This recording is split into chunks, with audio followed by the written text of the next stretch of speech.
അസ്സലാമു അലൈക്കും. അപ്പോൾ ഞാൻ കുറേ ആയി വീഡിയോ എടുക്കണം എന്നൊക്കെ വിചാരിച്ചിട്ട് അപ്പോൾ ഇന്ന് ഏകദേശം എല്ലാ പണികളും ഒരുങ്ങിയിരുന്നു. അപ്പോൾ കുറച്ച് ടൈമിന് ഞാനും കുട്ടികളും മാത്രം ഒറ്റക്കാണ് കേട്ടോ വീട്ടിൽ. അപ്പോൾ ചോറും കറിയും മീനൊക്കെ റെഡി ആയിട്ടുണ്ട്.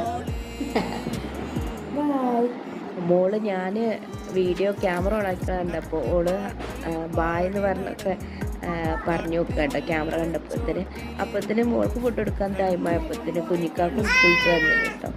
ഓന് വരുന്ന ടൈം ഭയങ്കര വെയിലുള്ള ടൈമാണ് കേട്ടോ, ഒരു വെയിലാണ്. പിന്നെ ഞങ്ങൾ ഞങ്ങൾ 3 പേരും ഇരുന്ന് ഫുഡൊക്കെ കഴിച്ചിട്ടോ. ഫുഡ് കഴിച്ച് ഞങ്ങളിതാ ഒരു വത്തക്കൊക്കെ ചെത്തി കഴിച്ചു. പിന്നെ ഐസ്ക്രീം ഉണ്ടായിരുന്നു ഫ്രിഡ്ജിൽ, അതും കഴിച്ചിട്ട് ഞാൻ ഓനോട് ഉറങ്ങാൻ പറഞ്ഞു. മോളെ ഉറക്കിട്ടോ. ഇനി അവർ എണീക്കുമ്പോഴത്തേന് ചായക്കുള്ള എന്തെങ്കിലുമൊക്കെ റെഡിയാക്കി വെക്കണം വിചാരിച്ചിട്ട് അടുക്കളയ്ക്ക് വന്നപ്പോൾ പഴം ഉണ്ടായിരുന്നു. അപ്പോൾ പഴം നെയ്യിൽ വാട്ടി കൊടുക്കാമെന്ന് വിചാരിച്ചു. മോൾക്കും ഒക്കെ നല്ല ഇഷ്ടമാണ്.